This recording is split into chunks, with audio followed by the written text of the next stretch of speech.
Hey, salut à tous, j'espère que vous allez bien.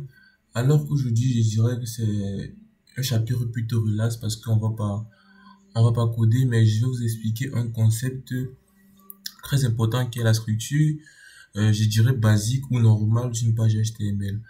Alors depuis le début de cette formation, on a utilisé beaucoup de balises, mais généralement les pages HTML et les pages web ont, je dirais, une structure ou des balises que normalement on doit les utiliser.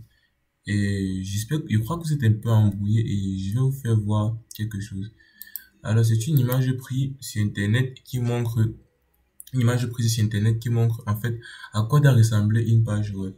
Vous allez vous dire, mais on n'a pas vu ces balises. On a une balise header qu'on n'a pas vu, une balise section, article, aside, section, aside, footer, nav qu'on n'a pas vu. Vous allez vous dire, mais pourquoi on n'a pas vu ça depuis et tu me dis que c'est important. Si c'était important, c'est qu'on devait voir depuis. Eh bien, vous avez totalement raison. Mais ces balises, en fait, sont en fait des divs. Toutes ces balises sont des divs. Parce que ces balises n'ont pas, je dirais, n'ont pas un style prédéfini comme un H1, qu'on sait comme un H1. La taille sera de grand et comme un H6, sa taille sera petite. En fait, ces balises fonctionnent comme des divs. Mais pourquoi ça fonctionne, si ça fonctionne comme des divs, pourquoi les avoir créés?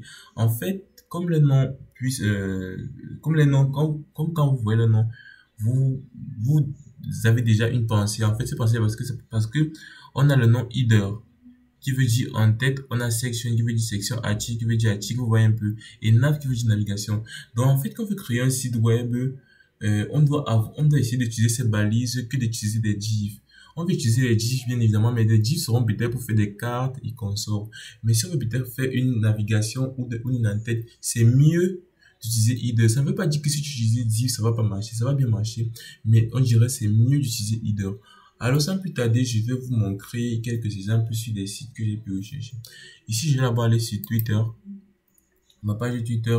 Ici, vous voyez que voici comment Twitter est fonctionné. Alors, ici, on a une partie, vous allez vous dire qu'ici, peut-être, c'est la nav. Et vous allez vous dire qu'ici, c'est le header. Et ici, on a les assets et consorts. Alors, première chose que je vais faire, je vais vous montrer un outil très important quand vous partez sur un site web. Vous pouvez inspecter le site web pour voir les balises que les gens, que ils ont utilisées. Alors, pour inspecter un site web, c'est très simple. Vous partez sur le site, vous faites un clic droit et vous partez sur Inspect. Le voici Inspect.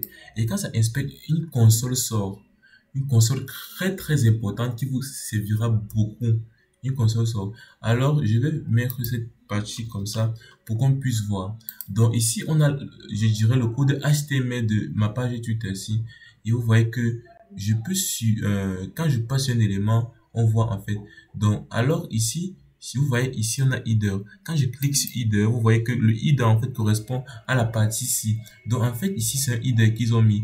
Parce que, en fait, c'est le header. Même comme ça se trouve normalement, si on se refait à ça, ça se trouve sur la partie du nav, mais c'est le header. Donc ici, j'utilisais header, vous voyez ça. Donc, on peut utiliser div, mais c'est header que j'utilisais. Il y a aussi une balise main pour dire en fait que c'est tout le contenu qui est dans main. Et après, ils ont utilisé des classes. Et vous voyez qu'ici, ils ont utilisé une balise section pour cette partie parce qu'ils savent que c'est une section qui aura un post et consort. Ici, c'est une section. Donc, vous voyez que rien n'est fait au hasard. Vous pouvez bien utiliser les divs comme ils l'ont fait sur beaucoup de places. Ici, ils ont utilisé les divs sur beaucoup de places.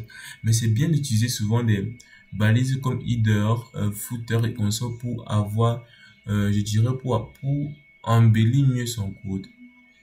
Alors, l'inspecteur sert à beaucoup de choses, je vous l'assure. L'inspecteur sert vraiment à beaucoup de choses et avec l'inspecteur, on peut aussi bien regarder, vous voyez. Ici, on peut regarder les couleurs qu'ils ont utilisées et beaucoup plein d'autres trucs, quoi. Donc, l'inspecteur, c'est à ça que l'inspecteur vous servira dans la création de vos sites. Et vous voyez que vous pouvez même modifier les couleurs. Vous pouvez mettre bleu ici, je dirais même red, vous voyez, et on peut faire beaucoup de choses en fait avec l'inspecteur. Alors, le cas de tout étant passé, je suis aussi parti sur le site de Open Classroom. Open Classroom qui est un site français, vous allez bien voir cet exemple. Je fais le clic droit, je passe sur inspecter, inspecte, et ici je peux ouvrir ma console sur une autre fenêtre, donc je vais ouvrir sur une autre fenêtre, c'est déjà fait même. Donc ici, ma console, c'est une autre fenêtre qui est ici. Et vous allez voir qu'ils ont bien utilisé, cette architecture parce que nous voyons que quand on monte ici, euh, on monte ici, on a section pour dire que ça c'est une section. Et je pense que en haut ici on aura une div si je ne me trompe pas. On aura un header. Vous voyez, ici c'est le header, c'est pour ça qu'ici ils ont mis header. Donc je sais pas si vous comprenez un peu le processus, à quoi sert tout cela. Donc ici on voit qu'il y a header et, et bien sûr il y a header. Donc c'est un peu ça, ils utilisent des divs. Donc c'est pour ça que vous pouvez inspecter vos éléments pour voir en fait comment les éléments fonctionnent. Vous pouvez même changer les couleurs pour tester et essayer de faire le tout quoi. Et vous voyez, vous pouvez venir même comme ça, partir sur un site pour utiliser de voir la couleur, utiliser le pixel si possible de voir la couleur et la couleur est directement affichée ici. Donc c'est pas ça que c'est l'inspecteur et ça vous servira beaucoup dans la création de vos sites web. Alors cette partie en fait, c'est juste de ça que je voulais vous parler, de inspecter les éléments et d'avoir cette structure minimale en tête qui est une structure minimale en fait d'une page web. Alors si j'ai tendu dans la prochaine vidéo, on va parler d'un élément très important et on se dit à la prochaine dans la prochaine vidéo. Ciao.